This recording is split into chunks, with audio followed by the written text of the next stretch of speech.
الحمد لله وكفى والسلام على عباده الذين اصطفى أما بعد فأعوذ بالله من الشيطان الرجيم بسم الله الرحمن الرحيم وعن أنس رضي الله تعالى عنه أن رجلا جاء إلى النبي صلى الله عليه وسلم فقال يا رسول الله صلى الله عليه وسلم أي الدعاء أفضل؟ قال صل ربك العافية والمعافاة في الدنيا والآخرة. ثم أتاه في اليوم الثاني فقال يا رسول الله صلى الله عليه وسلم أي الدعاء أفضل؟ فقال له مثل ذلك. ثم أتاه في اليوم الثالث فقال له مثل ذلك. قال فإذا أعطيت العافية والمعافاة في الدنيا والآخرة فقد أفلحت، أو كما قال النبي صلی اللہ علیہ وسلم. اللهم صل على سيدنا محمد وعلى آل سيدنا محمد وبارک وسلم. مشکوٰۃ شریف میں ترمذی شریف کے حوالے سے یہ حدیث نقل کی ہے کہ حضرت انس رضی اللہ تعالیٰ عنہ فرماتے ہیں کہ ایک شخص نبی اکرم صلی اللہ علیہ وسلم کی خدمت میں حاضر ہوا اور اس نے آ کر سوال کیا کہ کون سی دعا افضل ہے. حضور اکرم صلی اللہ علیہ وسلم نے ارشاد فرمایا کہ عافیت اور معافات کا طلب کرنا یہ افضل ہے، بہترین دعا یہ ہے. فرماتی ہیں کہ دوسرے دن وہ شخص پھر حاضر ہوا اور پھر اس نے وہی سوال کیا کہ کون سی دعا بہتر ہے، کون سی دعا افضل ہے. تو دوسری مرتبہ نبی اکرم صلی اللہ علیہ وسلم نے پھر وہی بات ارشاد فرمائی. چنانچہ تیسرے دن وہ پھر حاضر ہوا اور پھر آ کر تیسرے دن اس نے وہی سوال کیا کہ کون سی دعا افضل ہے. دعا کہتے ہیں اللہ تعالیٰ سے مانگنا، یعنی کیا چیز اللہ سے مانگیں، کون سی بہتر چیز ہے جس کا سوال ہم اللہ تعالیٰ سے کریں. تو حضور اکرم صلی اللہ علیہ وسلم نے تیسرے دن بھی اس کو یہی جواب دیا اور فرمایا کہ اگر تمہیں عافیت اور معافات دنیا اور آخرت کی عطا کر دی گئی تو پھر تم کامیاب ہو گئے، پھر تم نے نجات حاصل کر لی. یہاں پر اللہ رب العزت سے عافیت مانگنے کا ذکر ہے، عافیت طلب کرنا. اور حضور اکرم صلی اللہ علیہ وسلم نے ایک جگہ نہیں مختلف مقامات پر عافیت مانگنے کا حکم دیا ہے اور تعلیم دی ہے. اور یہ صرف آپ صلی اللہ علیہ وسلم نے امت کے لیے نہیں فرمایا بلکہ خود بھی آپ صلی اللہ علیہ وسلم کثرت سے عافیت کا سوال کیا کرتے تھے. کچھ عرصے سے ایک سوال تھا میرے ذہن میں، ایک بات تھی میرے ذہن میں، اور وہ یہ کہ اکثر ساتھی جب ملتے ہیں تو دعا کے لیے کہہ دیتے ہیں، اور اکثر جو جملہ ہوتا ہے میرا، یاد ہوگا آپ کو، کہ اللہ تعالیٰ آپ کو عافیت نصیب کرے. تو کبھی کبھی خیال سا ذہن میں آتا اور سوال سا اٹھتا کہ اکثر ساتھی سوچتے ہوں گے کہ کوئی لمبی جوڑی دعا نہیں کرتا ہمارے لیے، بس صرف عافیت ہی کہہ دیتا ہے، اللہ عافیت نصیب کرے، تو بس، اور بار بار یہی جملہ. تو ایک عرصے سے ذہن میں تھا کہ کبھی تفصیل سے گفتگو ہو اس پر کہ عافیت ہے کیا. یہ معمولی چیز نہیں ہے، جس کو عافیت مل گئی اس کو سب کچھ مل گیا، اور جو عافیت سے محروم رہا وہ ہر چیز سے محروم رہا. تو اسے مانگنا چاہیے اللہ رب العزت سے. بلکہ حدیث شریف میں آتا ہے کہ حضرت ابو بکر صدیق رضی اللہ تعالی عنہ نے جب پہلا خطبہ ارشاد فرمایا، جب خلافت ان کے سپرد ہوئی حضور اکرم صلی اللہ علیہ وسلم کی وفات کے بعد، جب خلیفہ بنے، تو جو پہلا خطبہ حضرت ابو بکر صدیق رضی اللہ تعالی عنہ نے ممبر پر دیا مسجد نبوی میں، اس خطبے میں آپ نے ارشاد فرمایا کہ ایمان اور یقین کے بعد سب سے قیمتی چیز عافیت ہے جس کو مل جائے. ایمان کے بعد سب سے قیمتی چیز اور سب سے بڑی نعمت فرمایا کہ وہ عافیت ہے، اور وہ خود نہیں فرما رہے بلکہ فرماتے ہیں کہ میں نے اللہ کے محبوب صلی اللہ علیہ وسلم سے یہی سنا ہے کہ ایمان کے بعد بہت بڑی چیز اور بہت بڑی نعمت وہ عافیت ہے۔ تو اس لیے فرمایا کہ عافیت مانگو، اللہ تبارک و تعالیٰ سے عافیت کا سوال کرو۔ عافیت ہے کیا؟ اب آپ کے سامنے جو حدیث شریف پڑھی گئی اس میں لفظ عافیت کا بھی ہے، معافات کا بھی ہے، اور باقی دعاؤں میں عفو کا لفظ بھی آتا ہے۔ ایک ہے عفو، ایک ہے عافیت، اور ایک ہے معافات۔ تو اب ذرا اس کو توجہ سے سمجھ لیں تو انشاءاللہ یوں سمجھیں کہ آج کا یہ سبق ہے آپ کے کام آئے گا۔ عفو کہتے ہیں معافی کو، یعنی گناہوں پر معافی، اللہ سے سوال کرنا اللہ میرے گناہوں کو معاف فرما دے، ایک تو یہ ہوا۔ دوسرا ہے عافیت۔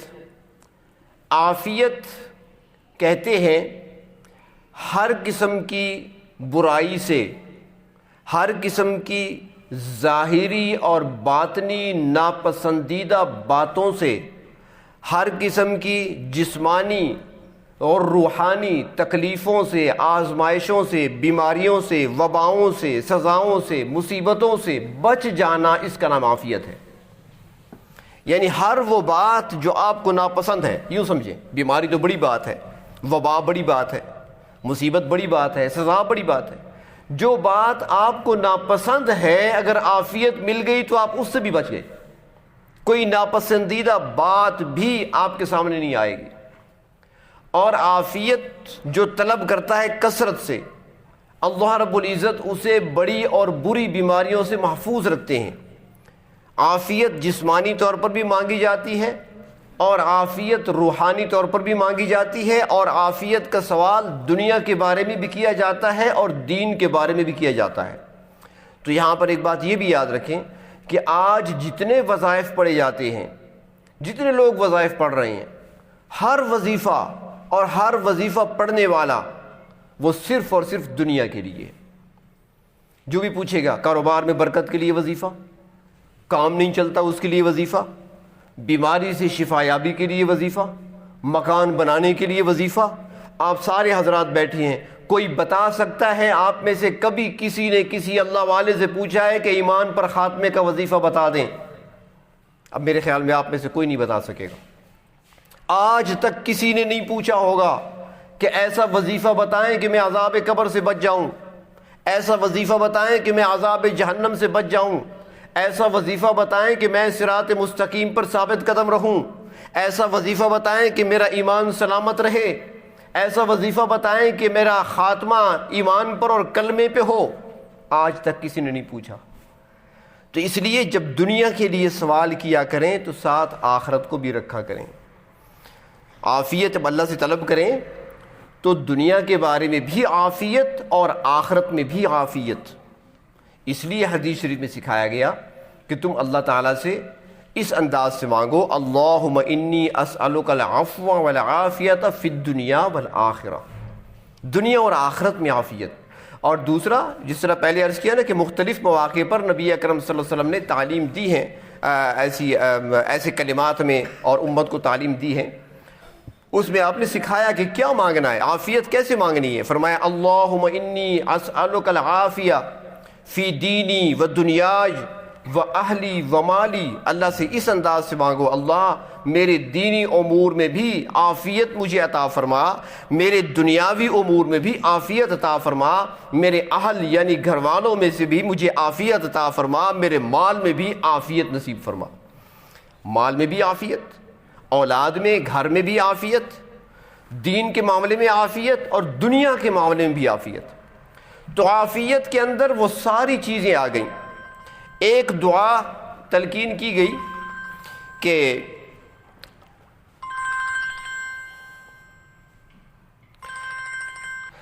اللہم انی اسألک العفو والعافیت والمعافات۔ اب تین چیزیں آ گئیں، ایک تو عفو یعنی معافی، دوسرا عافیت یعنی ہر قسم کے شر سے، ہر قسم کی برائی سے، ہر قسم کی بری بات سے، ہر قسم کے فتنے سے، ہر قسم سے فساد سے، ہر قسم کی جسمانی روحانی تکلیفوں سے، بیماریوں سے، عذابوں سزاؤں سے، وباؤں سے حفاظت یہ ملتی ہے۔ اور دین کے بارے میں بندہ 7 سوال کیا جائے گا تو دین میں نقصان سے انسان بچتا ہے، دینی فتنوں سے انسان بچتا ہے، گمراہی سے بچتا ہے، گمراہی کی باتوں سے انسان بچتا ہے، ان تمام چیزوں سے انسان کو حفاظت نصیب ہو جاتی ہے۔ اور معافات طلب کرنا، معافات کیا ہے؟ تو فرماتے ہیں کہ انسان کے اندر اللہ رب العزت نے خیر کا مادہ بھی رکھا ہے اور شر کا مادہ بھی رکھا ہے۔ انسان کے ذریعے سے دوسرے انسانوں کو فائدہ بھی پہنچتا ہے اور دوسرے انسانوں کو نقصان بھی پہنچتا ہے۔ تو معافات کا معنی ہے کہ اے میرے پروردگار، لوگوں کے شر سے مجھے محفوظ فرما، لوگوں کے شر سے میری حفاظت فرما، اور میرے شر سے اپنی مخلوق کی حفاظت فرما۔ مجھے بھی ان کے شر سے بچا لے اور ان کو میرے شر سے بچا لے۔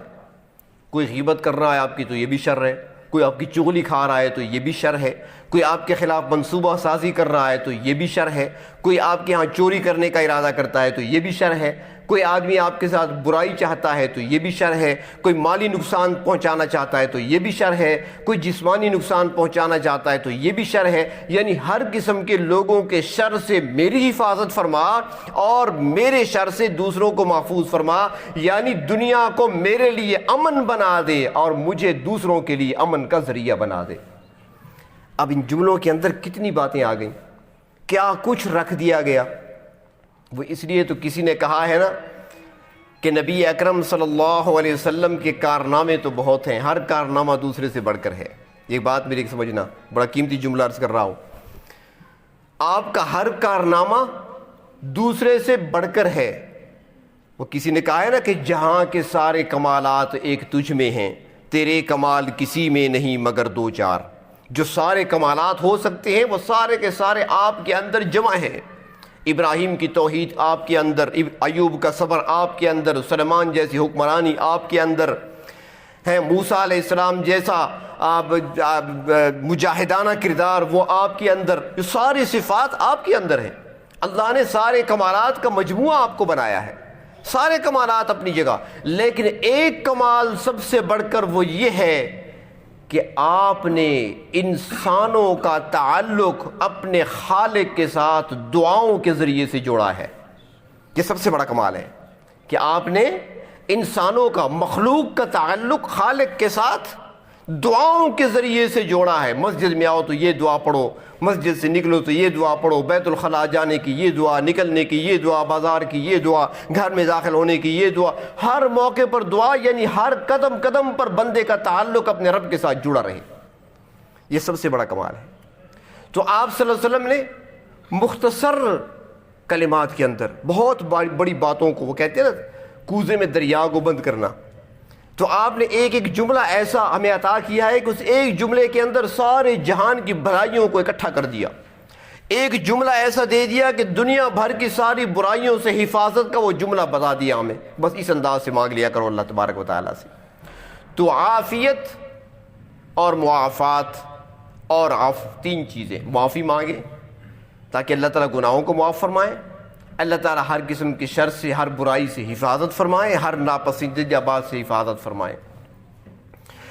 وہ ایک اور دعا ہے، اللہم عافنی فی بدنی، مختلف انداز سے الفاظ سکھائے ہیں۔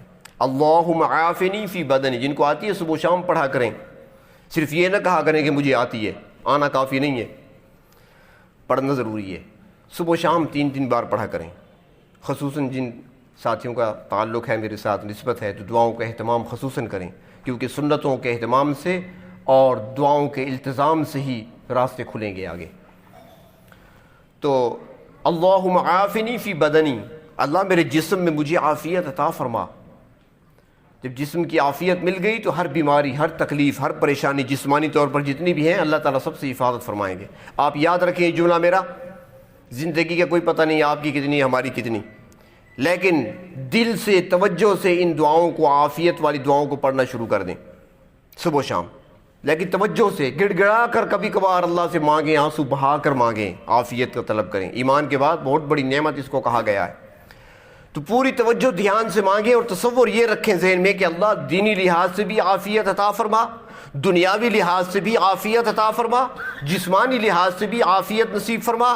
اس طریقے سے صبح و شام مانگیں، انشاءاللہ موت تک بڑی بیماری کوئی نہیں لگے گی، چاہے وہ شوگر ہے، چاہے بلڈ پریشر ہے، چاہے دوسری بیماریاں ہیں، کوئی آپ کے قریب نہیں آئے گی، بشرطے کہ پڑھیں تو صحیح آپ۔ مجھے اب حدیث شریف یاد نہیں ہے، غالباً ایک روایت میں ایسا آتا ہے کہ صحابی بیمار ہو گئے تھے بہت زیادہ، اور نبی اکرم صلی اللہ علیہ وسلم اس کی عیادت کے لیے تشریف لے گئے، تو آپ نے وہاں جا کر یہی فرمایا تھا کہ کیا تم اللہ تعالیٰ سے عافیت طلب نہیں کرتے؟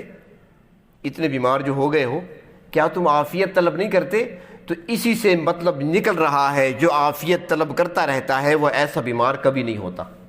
میں اس لیے ذمہ داری سے کہہ رہا ہوں، اپنی طرف سے نہیں کہہ رہا، اس حدیث کو سامنے رکھ کر کہہ رہا ہوں کہ اللہ کے نبی نے بتا دیا جو اس قسم کی عافیت طلب کرتا ہے اللہ سے تو ایسی بری بیماریوں میں کبھی نہیں پھنستا۔ تو آپ اس کا معمول بنائیں دعاؤں کا۔ تو ایک دعا ہے اللہم عافنی فی بدنی، اللہ میرے بدن میں، میرے جسم میں مجھے عافیت نصیب فرما، وعافنی فی سمعی، اور میری سماعت میں، میرے کانوں میں، یہاں بھی عافیت نصیب فرما۔ کیا مطلب عافیت؟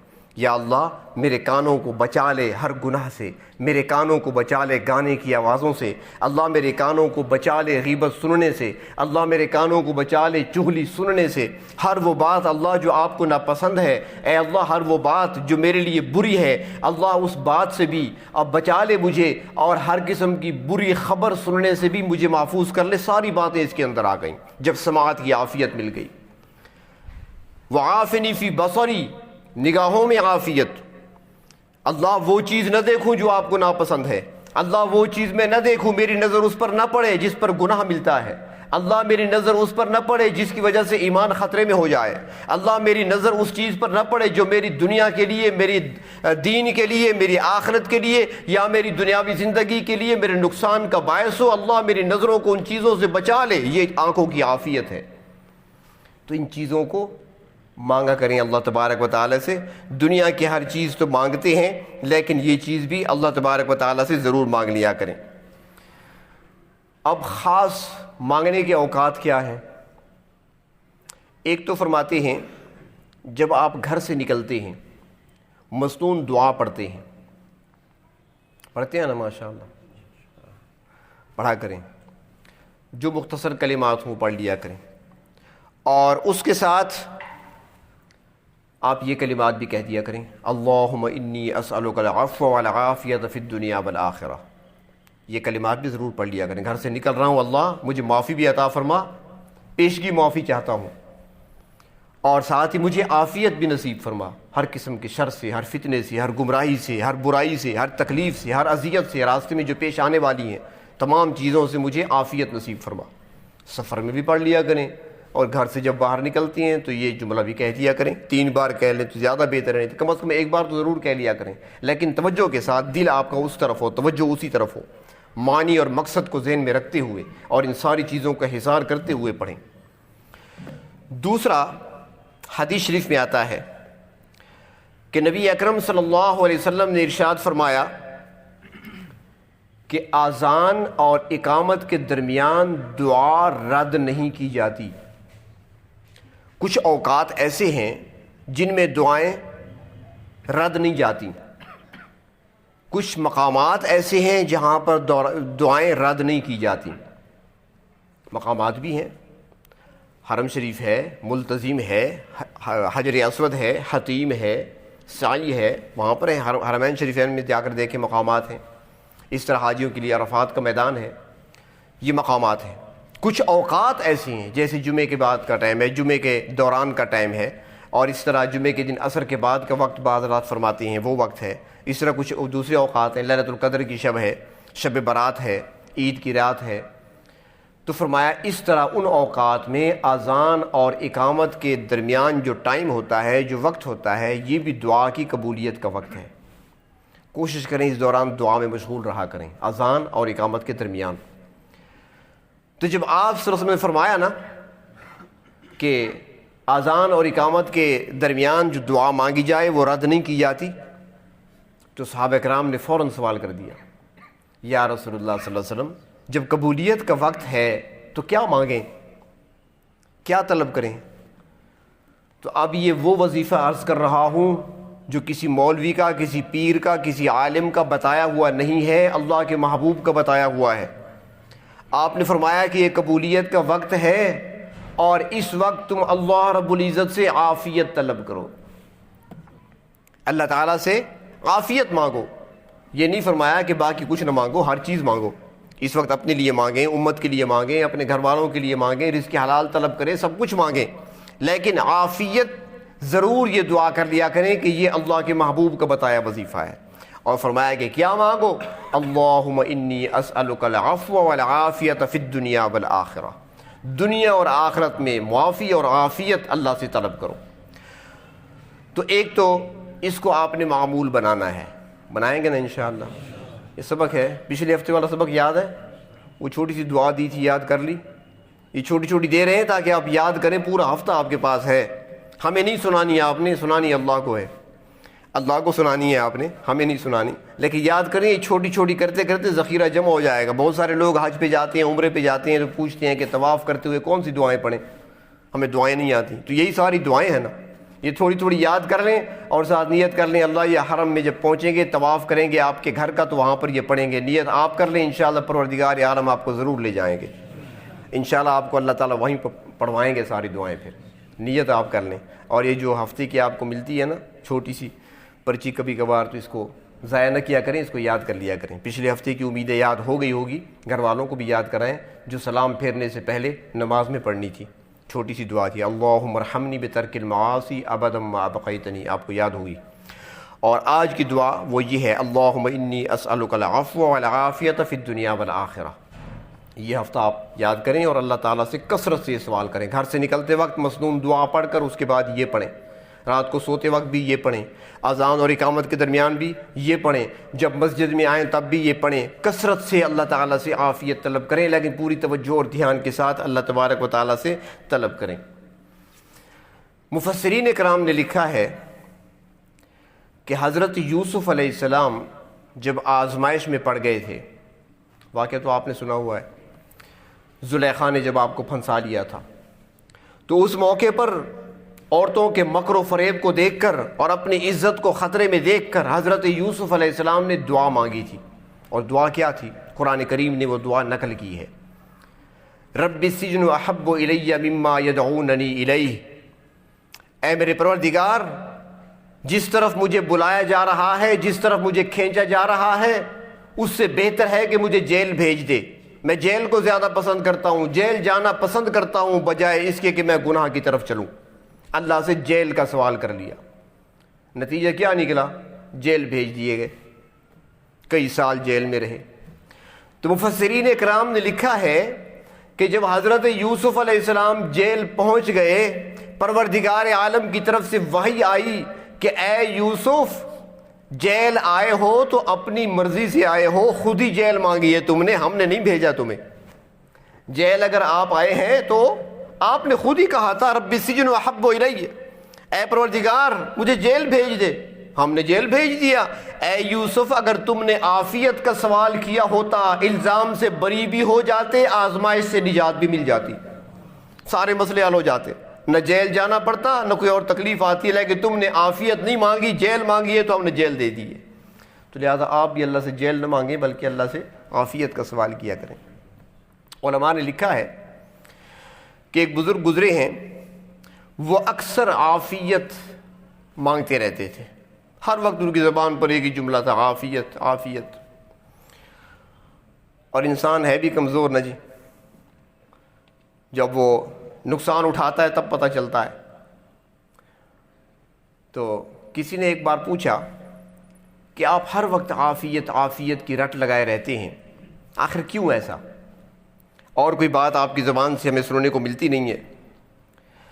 تو وہ کہنے لگے کہ بات یہ ہے کہ میں مزدور تھا، مزدوری کیا کرتا تھا، بار برداری کا کام تھا۔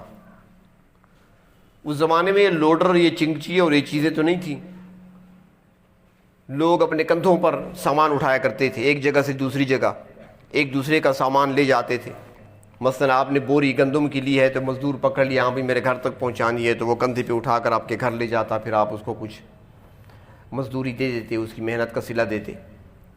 تو وہ کہنے لگا مزدور تھا، بار برداری کا کام کرتا تھا، ایک دن مجھے بھاری وزن اٹھانا پڑا، کسی کا آٹا اٹھانا پڑا یا گندم اٹھانی پڑی، بوری وزنی تھی، تو میری گردن جھکی ہوئی تھی وزن کی وجہ سے، کافی بوجھ تھا، سفر بھی لمبا تھا، دور تک لے جانا تھا، تو راستے میں تھک گیا، تو میں تھوڑی دیر سستانے کے لیے وزن کو میں نے رکھ دیا اور بیٹھ گیا، چلو تھوڑا آرام کر لوں پھر اٹھاؤں گا بوری کندھے پر۔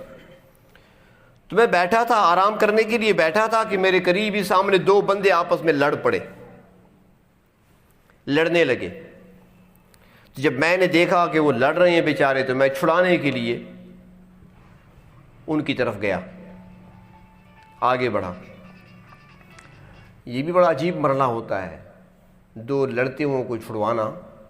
پرانی بات ہے، میں طالب علم تھا، مدرسے جا رہا تھا، صبح کا ٹائم تھا، سائیکل تھی میرے پاس، اسی روڈ پہ جا رہا تھا، راستے میں دو بندے لڑ رہے تھے، تو ہمارے ایک اور ساتھی تھے، وہ بھی سائیکل پہ تھے، انہوں نے آواز دی مجھے، کہا سے آؤ ذرا ان کو چھڑانا ہے۔ میں نے کہا ٹھیک ہے، اس نے بھی سائیکل کھڑی کر دی، میں نے بھی سائیکل کھڑی کر دی، وہ ریالی کی طرف آ رہا تھا، میں مدرسے جا رہا تھا، سائیکل ہم نے کھڑی کر دی، ان کو چھڑانے لگے، بہرحال ان کو چھڑا دیا ہم نے۔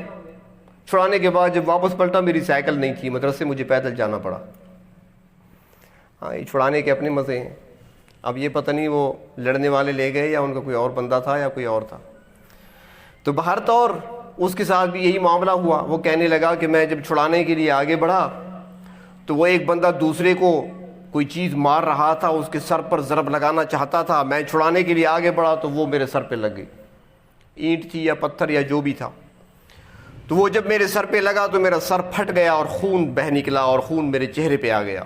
ابھی میں خون کو دیکھ رہا تھا کہ وہاں پر سرکاری کارندے پہنچ گئے، پولیس پہنچ گئی اس زمانے کی، ان دو کو تو پکڑ لیا، لڑ رہے تھے، میرا جب خون دیکھا تو سمجھے یہ بھی ساتھ ہی شامل ہے، مجھے بھی پکڑ لیا، تینوں کو جیل بھیج دیا۔ ہم تینوں جیل چلے گئے اور کئی دن تک فرماتے ہیں کہ مجھے جیل رہنا پڑا۔ تو جیل گیا کیوں؟ فرماتے ہیں بات یہ ہوئی تھی کہ جب میں نے وزن وہ نیچے رکھا تھا نا اور بیٹھا تھا، تھکا ہوا تو تھا، گردن بھی درد کر رہی تھی، کمر بھی دکھ رہی تھی وزن اٹھا کر، تو میں نے اپنے رب سے ایک سوال کیا تھا، اے میرے پروردگار، مجھے بغیر مشقت کے 2 روٹیاں روزانہ عطا کر دیا کریں، میں اسی پر قناعت کروں گا، میرے لیے کافی ہوگا۔ یہ میں نے دعا کی تھی، اس کے بعد لڑائی ہوئی اور میں چھڑانے چلا گیا تھا، اس کے بعد جیل پہنچ گیا۔ اب جیل میں کچھ عرصہ مجھے رہنا پڑا۔ ایک دن میں سو رہا تھا کہ سوتے ہوئے کوئی مجھے آواز دے کر کہتا ہے، میرا نام لے کر کہتا ہے کہ کیسا سوال کیا تھا اللہ سے، بغیر محنت مشقت کے 2 روٹیاں مانگی تھی نا، مل رہی ہیں، بغیر محنت مشقت کے 2 روٹیاں تم نے مانگی تھی نا، وہ تو مل رہی ہیں تمہیں، روتے کیوں ہو، پھر پریشان کیوں ہو؟ جو مانگا تھا وہ مل گیا۔ چاہیے تو یہ تھا کہ تم اللہ سے عافیت مانگتے، اللہ میں کمزور ہوں، اتنا بوجھ مجھ سے نہیں اٹھایا جاتا، اللہ مجھے اتنی محنت مشقت والا کام مجھ سے نہ کرائیے، اللہ مجھے آسان، میرے لیے یعنی کہ معاش کا آسان ذریعہ مجھے عطا فرما دیجئے، عافیت کا معاملہ فرما دیجئے۔ اگر تم نے وہاں پر عافیت مانگی ہوتی تو آج جیل میں نہ ہوتے، گھر پہ ہوتے، وہیں پر تمہیں روٹیاں ملتی۔ تم نے عافیت مانگی نہیں، تم نے کہا اللہ مجھے 2 روٹیاں بغیر محنت مشقت کے، اب کھاؤ، یہاں پر پڑے رہو۔ تو کہتے ہیں میری آنکھ کھلی تو میں نے فوراً ہی عافیت مانگنا شروع کر دیا، اللہم انی اسألک العافیہ، اللہم انی اسألک العافیہ، عافیت مانگنے لگا۔ فرماتے ہیں میں عافیت کثرت سے مانگتا رہا یہاں تک کہ جیل کے دروازے پر ایک بندہ آیا، اس نے آواز لگائی کہ بار برداری کا کام کرنے والا عمر کون ہے؟ میں نے کہا جی میں ہوں۔ فرمایا باہر آ جاؤ۔ راستہ کھول دیا، گیٹ کھول دیا، مجھے باہر نکال دیا۔ تو اللہ رب العزت سے عافیت کا سوال کرنا چاہیے، ایک ساری تفصیل آپ کو عرض کر دی ہے آپ کی خدمت میں عافیت کی کہ عافیت ہے کیا. یعنی دنیا جہان کی ہر بھلائی اور ہر خیر عافیت کے اندر ہے، اور دنیا جہان کی ہر برائی اور ہر شر سے حفاظت عافیت کے اندر ہے. جس کو عافیت مل گئی اسے سب کچھ مل گیا. تو اللہ رب العزت سے عافیت طلب کریں، صبح و شام اگر اللہ سے مانگیں. مختصر دعا، اللہم انی اسألک العفو والعافیت فی الدنیا والآخرہ، دنیا اور آخرت کی عافیت اللہ سے مانگیں. گھر سے نکلیں تب بھی دعا پڑھ لیا کریں، دعا کے لیے ہاتھ اٹھائیں صبح و شام تب بھی یہ کلمات آپ پڑھ لیا کریں. اور اذان اور اقامت کے درمیان جو وقت ہوتا ہے اس دوران بھی آپ 3 بار پڑھیں، 7 بار پڑھیں، اللہ سے مانگیں. اور جب کبھی زیادہ ضرورت ہو، کوئی مشکل پیش آ جائے، پریشانی پیش آ جائے، تو اس وقت اللہ کے سامنے گڑ گڑا کر یہ دعا مانگیں، اللہ سے عافیت طلب کریں، پھر گڑ گڑاتے ہوئے روتے ہوئے اللہ سے مانگیں. تو اللہ تبارک و تعالی عافیت کا معاملہ فرمائیں گے اور آپ کی اس پریشانی کو اور تکلیف کو اور مصیبت کو دور فرما دیں گے. اللہ رب العزت ہمیں عافیت نصیب فرماوے، دینی لحاظ سے بھی، دنیاوی لحاظ سے بھی، جسمانی لحاظ سے بھی، ظاہری اور باطنی لحاظ سے بھی، اور عافیت طلب کرنے کی توفیق عطا فرمائے.